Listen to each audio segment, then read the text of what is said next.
The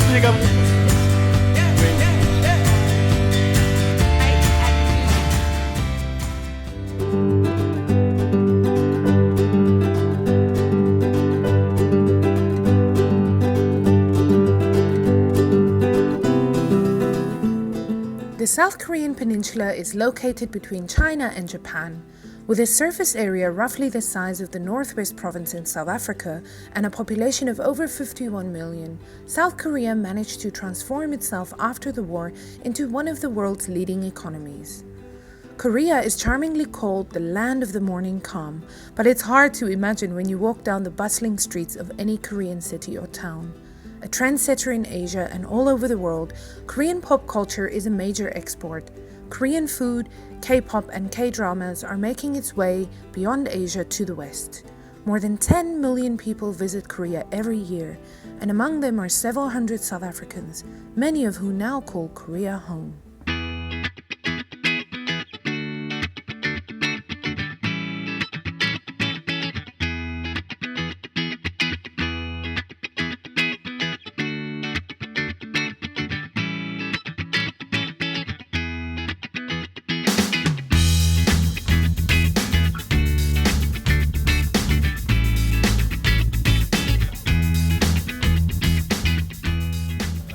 Years ago, we came for the reason of watching the Soccer World Cup, and then stayed 1 year. I studied in Poch, high school in Poch, army in Poch, and then from Poch, England, and then England, Korea. Yeah, I'm from George, in the Western Cape. I came here in 2005, so I guess that's almost 11 years now, as a teacher. And towards the end of the year, I started making my own biltong, and at that time I was playing rugby with Roddy. So he was telling me, and then people found out I was making biltong for this one restaurant. So people started emailing me to order biltong, and he told me, Chris, you might be the biltong guy, but I can make boerewors. And I said, we should work together. So he had a Coke bottle, and he was feeding the meat through the Coke. Yeah, in the beginning it was Coke bottle. I got there the first time, he showed me the boerewors. It looked beautiful. Tasted great. I said, so how long did it take you to make this one piece? He said, 3 hours. I said, maybe we need to upgrade the equipment slightly. It was an interesting time. It was a good time. Yeah. So we were in the street all 6 years. We were selling boerewors rolls in the street, and then eventually things came together enough so that we opened this one over here, and that went all right. And like after about how long did it take? About three years. Like we started looking for a new spot, and that's where Pyeongtaek came up when Becky and Mike mentioned it to us. Our Korean culture works is like it's very much an insider culture. So it takes you a while to become an insider, and like once you become one of them, you're one of them, you know. So now we're insiders over here. Pyeongtaek, we still new on the block, so it's different game. We think they love us. Like, we hope they love us. Yeah.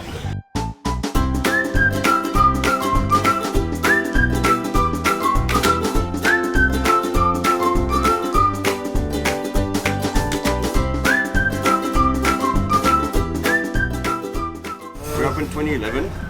In 2011 September 23rd. Yeah. South Africa's opening game for the World Cup.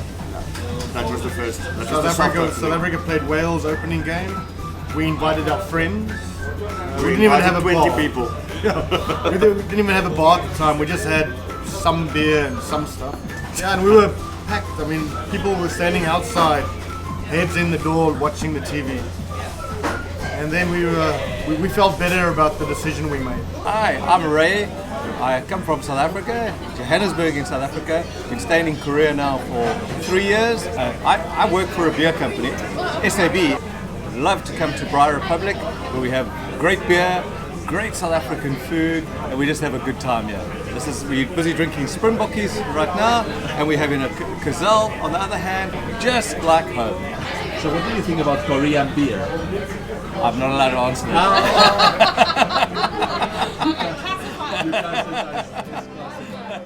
I'm just going to like a convenience store, a cafe, to buy cigarettes and chatting for 5 minutes and Sterry Stumpies. I miss my Sterry Stumpies and cream soda of course.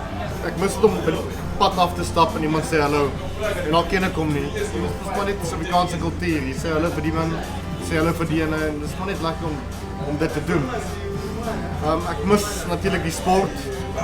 So it's getting to a point where we want to introduce our South African culture to the kids. And because the way we grew up was fantastic. Whereas the way Koreans grew up is very enclosed, concrete city. Hagwons, they study. Computer games. Yeah, and another thing is computer games. It's just always on their laptop, always on the smartphone, so trying to get away from that. Ek is Renie, ek is Roddy se vrou, kyk. En ek is van KwaZulu-Natal, van die Noordwes provinsie. Ek gee Engels by universiteit. En ons is op dieselfde universiteit vir meer as 12 jaar. So dit is 'n maklike lewe. Dit is baie gemaklik om kinders groot te maak as op universiteit. What you didn't? Hallo. Hallo. Broers en susters. En hallo ouma. Hallo al die broers en susters. Ek is hier so. So finally it's here. We've been looking forward to this food the whole day long, and really I have to say it smells amazing, it looks amazing. We've got spare ribs and we've got lamb chop and boerenbors van sy ma.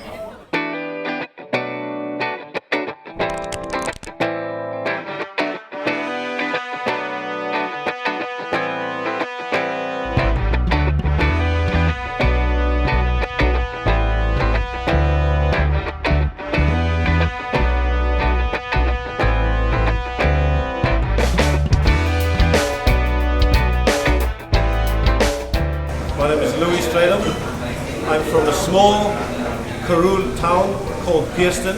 I spent about 16 years in South African Army, military police. I met my wife there and she surprised me with tickets to South Korea. And she got a job as a teacher and I came over with her. The first year I was at home, I was out and about looking for something, and then I met Chris Tutor and Roddy Bankroft.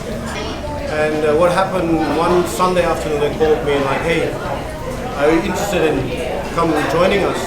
And I was surprised. I said immediately, I said yes. They offered me shares in Braai Republic, and of course I immediately said yes. So that's how I became owner and business partner of Braai Republic. The challenges for me in Korea is the communication, of course. Everything, all written communication is in Korean, so if you do not know how to read, write and speak it, you have to have someone around you to help you with that. So I'm working on that challenge, so hopefully soon I'll be able to at least get my Korean up to standard.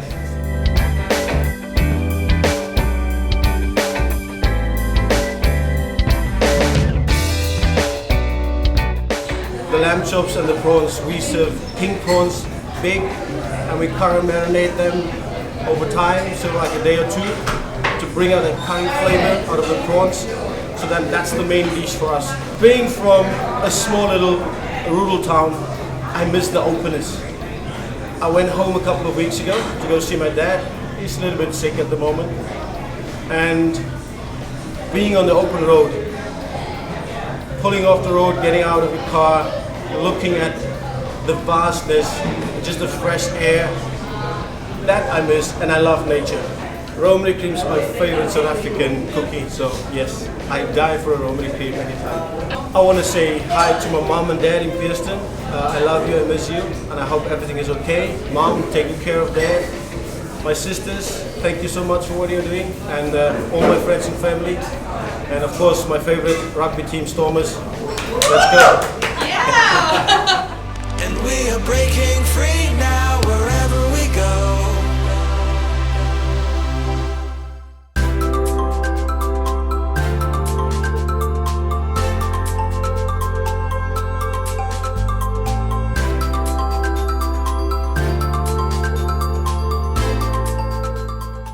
One of the most fascinating characteristics about Korea is the unique fusion between the old and the new. Koreans have pretty much perfected the art of harmonizing tradition and culture with modern, cutting-edge technology, architecture, and art. A visit to the Dongdaemun History and Culture Park brings together these two aspects of Korean culture perfectly. Here you can see the remains of the Seoul Fortress, a water gate, and a military training ground from the Joseon dynasty dated back to the late 1300s.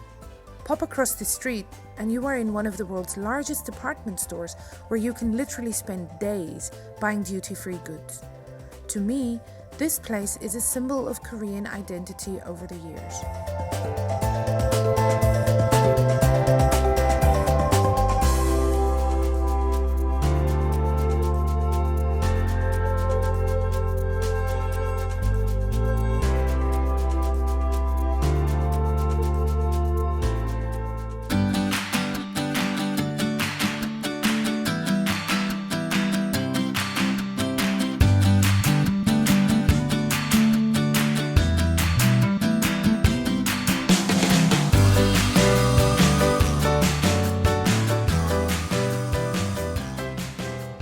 Korea has a flawless public transport system.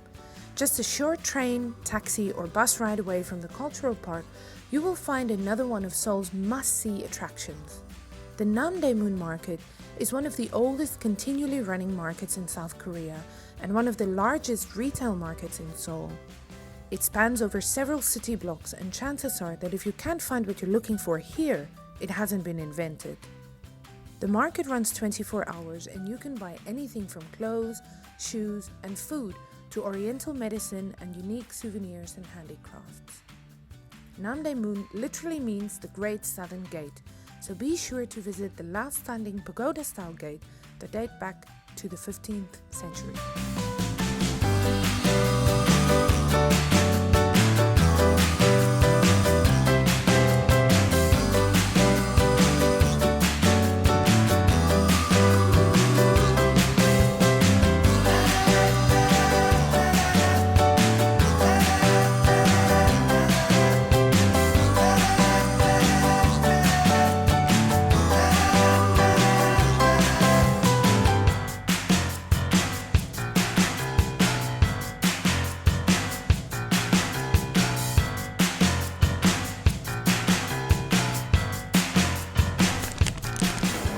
A single journey ticket to where we're going has always cost us around $1.50. She's cleaning the escalators.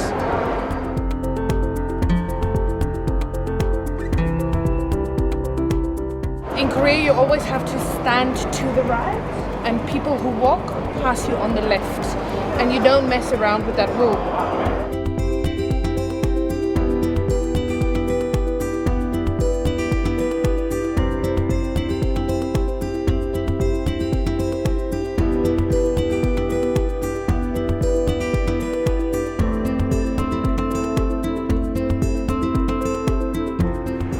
Everything is really well signed in English and in Korean, and it shows you where you can change to different lines. Very, very easy to move around in Korea, no problems at all.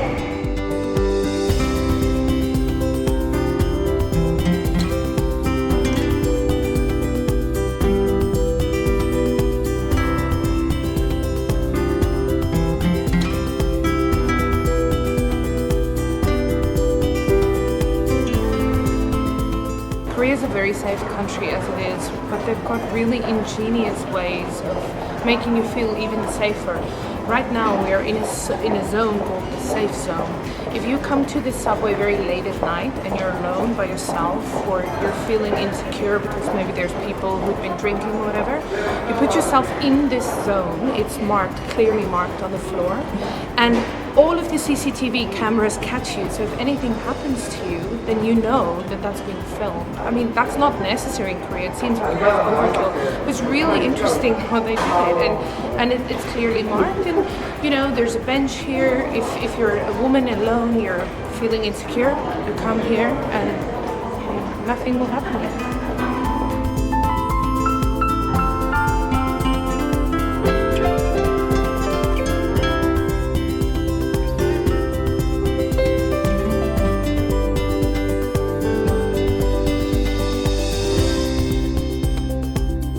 Now you take the temporary part, you put it in the machine, and you get a deposit back.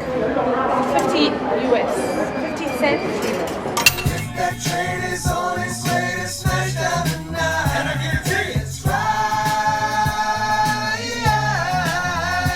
You can bring a new friend, old friend, stingy with the soap friend. All I wanna know is, yeah, I'm about to turn 30, still cool as a cube, but there's room to improve. We should do something new. We can hold hands while we do it. I'm originally from Durban, in South Africa. I was born in a place called Kwamashu, and I went on to live in Durban North. Went to school in Durban North as well, and then went to school, university at UKZN, University of KwaZulu-Natal. What I studied isn't really what I wanted to use in my career. Oh, actually I'm using it, but I just didn't want to work for a corporation. I met someone who suggested let's go travel. And you know, to travel, obviously you need money to pay for your expenses. So we decided to come to Korea because this is the best place to teach English, earn money, and be able to save up for your travels. So in 2012, we decided to come to South Korea. And I've been here ever since.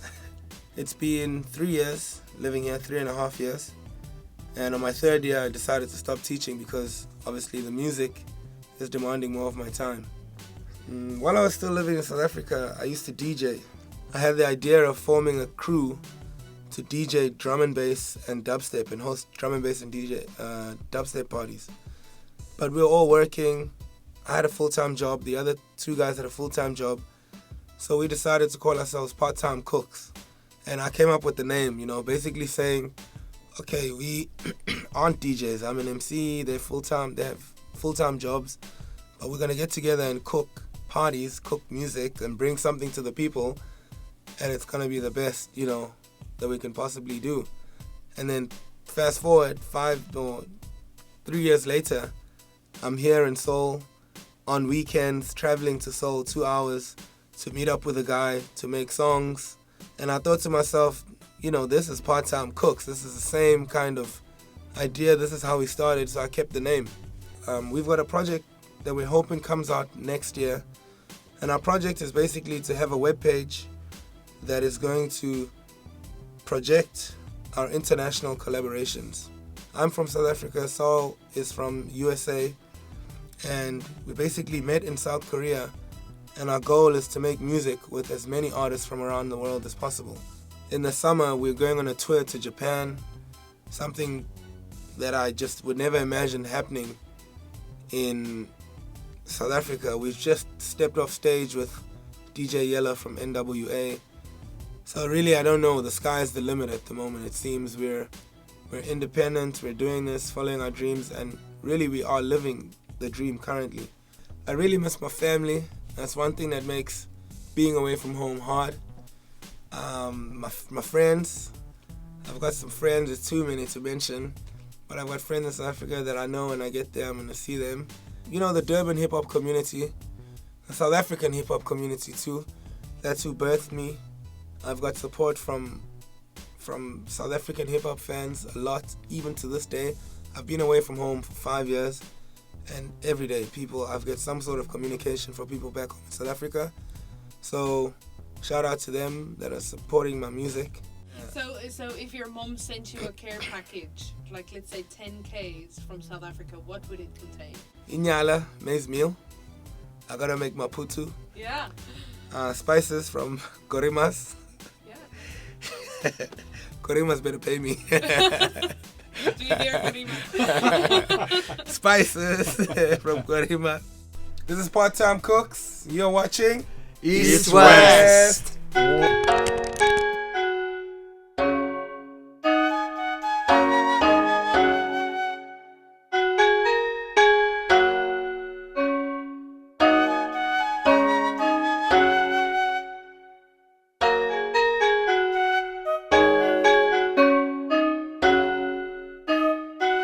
Korea House House in the center of Seoul is a good place to come to if you want to learn about Korean culture and you don't have a lot of time. Here there are wonderful things on display. You can eat here, you can see how they make kimchi, there's wedding ceremonies, there's a museum of Korean history, and it's a beautifully preserved place. So definitely a go-to place if you're interested in the history of Korea and in the old culture of Korea.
It's hard to believe that only 63 years ago, South Korea was nearly completely devastated by the Korean War. When you scratch the surface, it is astonishing to see the collective effort that the new generations are making to overcome and prosper. The drive for success here is real. There is a sense of identity and pride amongst Koreans, a strong national sentiment, and a specific hands-on way of dealing with challenges make Koreans unique. For the most part, Koreans project a profound sense of kindness and politeness. They are curious and shy at the same time, interested and careful and understanding with Western faux pas. But they are a close circle, and it takes time to become one of them. What once was called the land of the morning calm is today called the miracle in the land of the morning calm.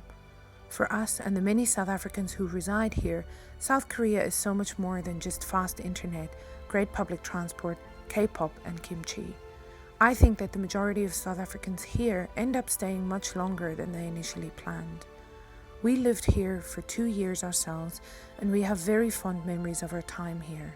Coming back to Korea now to do the program and meeting with other South Africans consolidated the perception we had about Korea, that it is indeed the land of contrasts. And we are breaking free now wherever we go. Next time on East West, we spend some time with Raoul Deysel, a Cape Townian who is making waves in the film industry in Korea. We also meet his lovely wife Lucy, who owns a knitting and crochet store in the center of Seoul. Tobias shows us around the hidden cellar, probably Korea's first and only bottle store, and we talk about importing South African wines. Chantal and Papi Samsung offers us a unique look into the typical Korean apartment and take us for a stroll around the neighborhood. Then we take a bullet train down to Busan, where we enjoy street food, raw eel and a visit to the Machu Picchu of Asia. Then we are off to Jeju Island for some narkis, waterfalls, mysterious roads and Loveland where, well, you're gonna have to see for yourself. Subscribe for updates on our next episode. See you then!